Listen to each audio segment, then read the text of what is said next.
Even loyal Democrats are asking where our president is. Both proposals will fail. Worse still, everyone in Congress knows that they will fail. The more important question is this: why are we engaging in this political theater? Why are we doing all this when the most powerful person in these negotiations, our president, has failed to lead this debate or offer a serious proposal for spending and cuts that he would be willing to fight for? Joining us now, Texas Republican Ron Paul. Congressman, how much of this budget fiasco lays at the feet of the president? Well, there's plenty of blame to go around. He certainly has a lot of responsibility. But, you know, the problem has started a long time ago, and I see the problem starting 30 years ago. When I first ran for Congress, this was my concern because of the changes in monetary policy. I thought it would usher in an age of big spending and big debt and big government and have warfare and welfare till we can't stand it anymore, and that's where we are. So I think past Congresses and past Federal Reserve officials, the Congress now and all the presidents, they never did anything. They always believed that they could live beyond their means. And the people are to blame, too, because, most members of Congress over the many, many years always get reelected. I mean, there's resentment growing now, and some aren't getting reelected. But most people realize that, if they go and vote for a 20% cut in Social Security checks, they'd be scared to death they're going to lose their job. So there still is a strong demand for spending no matter what you hear from the grassroots, and cutting is difficult. And so I don't expect it to happen. I think we're going to have a much bigger crisis that will bring us down, and then we'll have to decide what kind of a country we want. But unfortunately, there's too much bipartisanship. Bipartisanship in the spending, endorsing welfare and warfare, and bipartisanship now in don't cut anything. So we're in a mess. You have been able to accumulate power, however, over the past few years as more people in this country come to understand a mess that you've understood quite well for a long time. There was a time when a lot of your rhetoric was considered fairly marginal. It has now become more and more centralized. Is there anything that you can do to form issues-based coalitions, for instance, on tax code, issues-based coalitions on the military that could actually affect some change while you have the power that you do have? Well, we've worked pretty hard, a couple of the Republicans and several of the Democrats, especially on the overseas spending.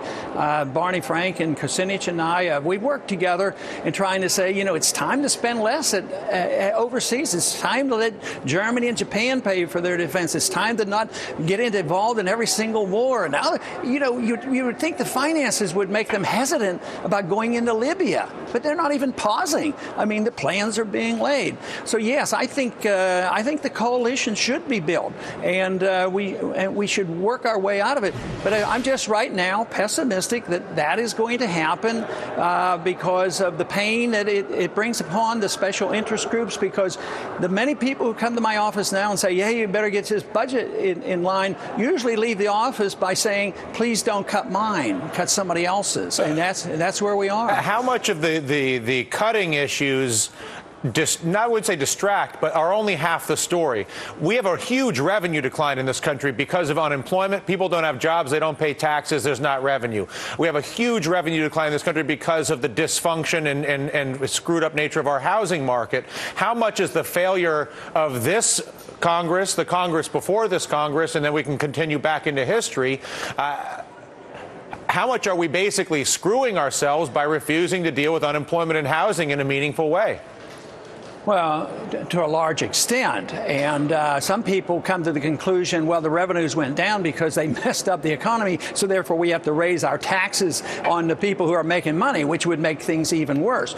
But because people in Washington and the Federal Reserve didn't understand how the bubble-type economy works and the business cycle works, they didn't allow the correction. The market wants things corrected. They want liquidation of bad investment and bad debt. They need prices to go down. They need labor costs to go down, and then get rid of the problems, then you go back to work. So we have done everything wrong here in allowing the economy to get back to the position where they can grow. The Fed, believes that you can have real wealth and capital come out of a printing press, and it doesn't happen. All that does is send prices up, and now we're seeing the inflation. We see the inflation in the oil prices and whatnot. But you have to get where people understand that working hard, taking care of themselves, saving money, investing, and producing things, that's what you have to have. And then you have more businesses, and those are the periods of time when governments actually end up with more revenues than predicted. It's just that this recession is different. It's much bigger, it's much worse, and it's going to get worse, and it's going to be worldwide because they don't understand the business cycle and how monetary policy plays such a significant role in the problems that we have today. And as you know, Congressman, basically since I left CNBC in the days of fast money, this is all I've yammered about as best I can with as many people that will listen to me. That seems like the biggest elephant in the room for any coalition to try to deal with because of the influence that the large banking complex has in Washington. But before I let you go, if we think about the coalition idea, is if there was one place where you could take your expanding base of popular support and your ability to reach across the aisle to people like Barney Frank and Dennis Kucinich and others, is it not our spending on these wars in the Middle East, which have the popular support to be ended? That's the one that strikes me as having the most possibility. Am I wrong in that? I think you're absolutely right. And I've argued that case that it should be the most popular. But the Republicans have been the most resistant to this. But I think there's being a shift. I noticed a shift on the House. And I know the people that used to resent me saying this, so, we don't need to be involved in all these wars. They're starting to realize, well, a lot of money, trillions of dollars are being spent overseas.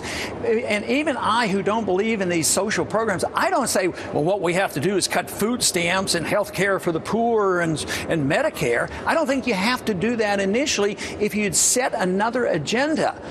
It's the foreign entanglements of all empires that bring empires down. And they're always fought with inflation. That is destruction of the monetary system.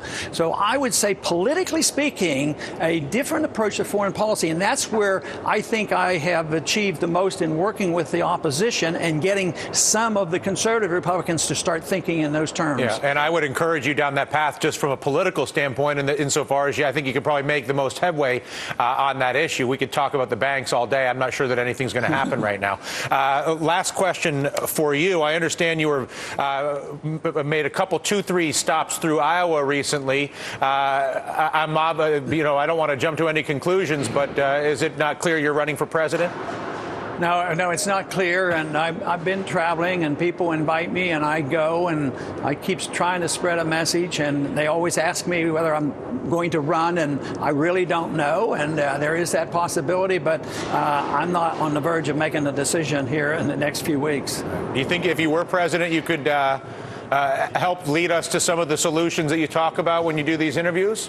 Well, I would hope I could, but I'm also very reserved in saying, well, I know all the answers. I think there are economic answers that I fully understand that could be helpful, but I also know the limitation is the understanding of the people and their willingness to accept what you're saying. If you do not have an understanding of what you're trying to do, before, like on the war issue, 5-10 years ago, nobody would listen. Now they're starting to because their attitudes are changing.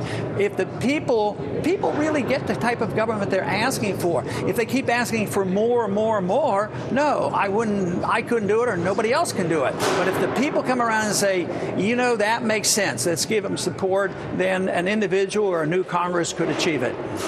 Congressman Paul, it is always a pleasure. Thanks for the time. Thank you. All right, Ron Paul.